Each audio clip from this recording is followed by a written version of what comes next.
Okay, guys, as we have completed the main content of today's topic, but I would like to tell you a few of the common exceptions we do face during this entire process.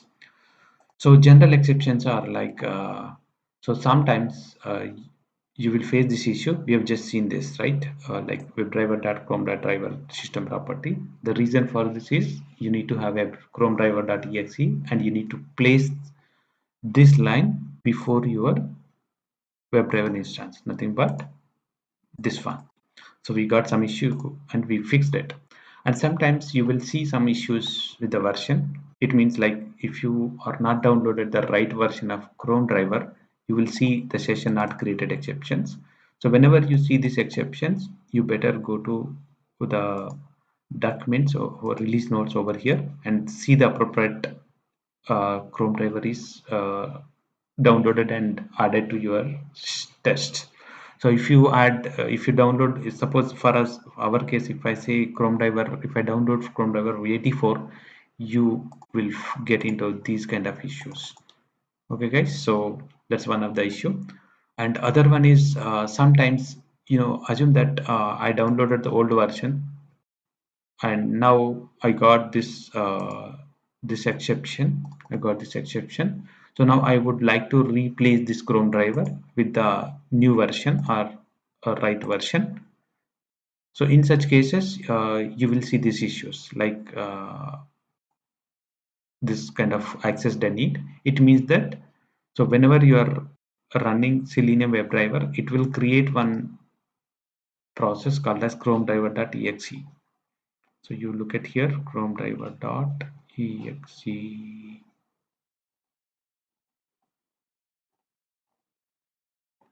It should have it. Maybe I closed it, but usually you will see some. Yeah, you see here. This is the one Chrome driver.exe. So close this until unless you don't close it, you will not replace this file. You will not replace this driver file. So this is the error it is showing. So just in case if you downloaded the wrong version, if you wanted to, after you are running, you got this error and you wanted to replace with the latest or appropriate version. So you will get these kind of issues. So to get rid of it, you need to close these sessions and then try it. It will work. So this is another error, but this is related to Firefox. We will see this. We'll discuss this about one discussing about running on different browsers session. I will explain this. So these are the common exceptions you will face during this day one session. And also, I would like to tell you one of the best practices.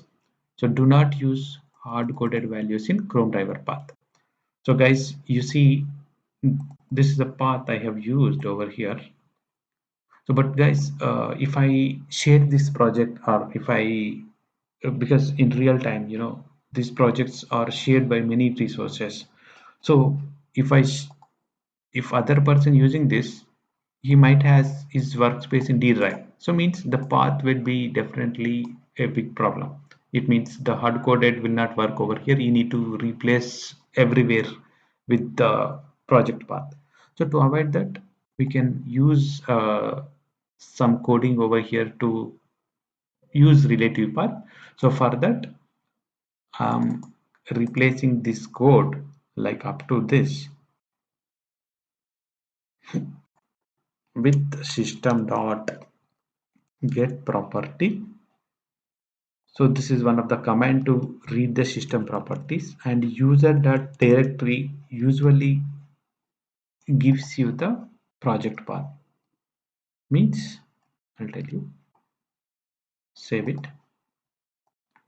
So it will give you the path up to your project. So wherever it may be, if it is in D drive, it will give you D drive and up to your demo, up to your path. So from this, it's a common thing.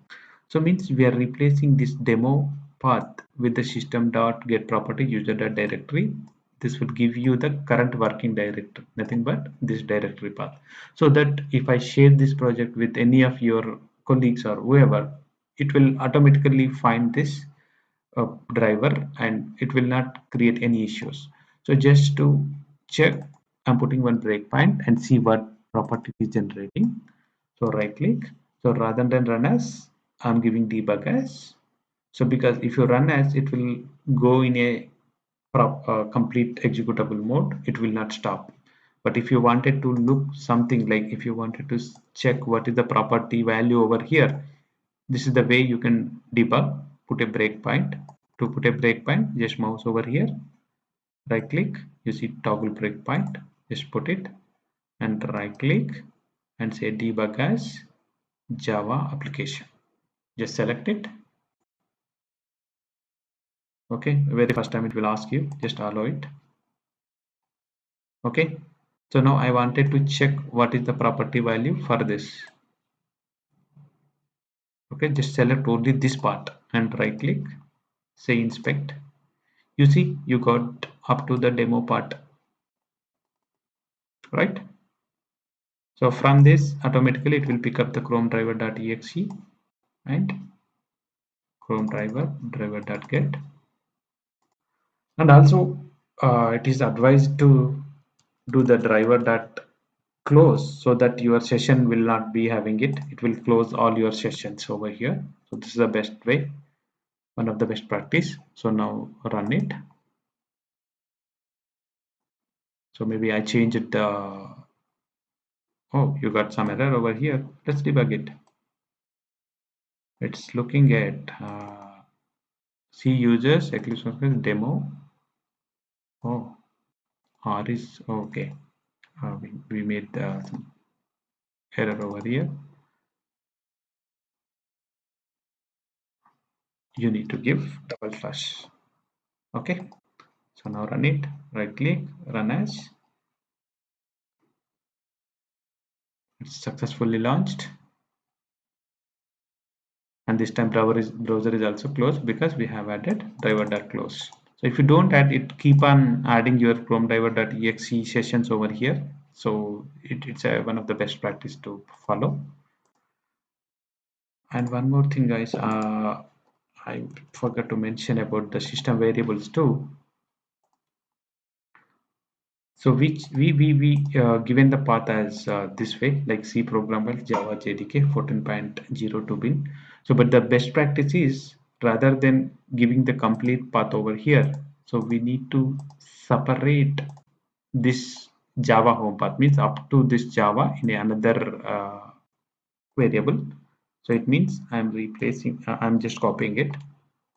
So now create a new variable called as Java underscore home.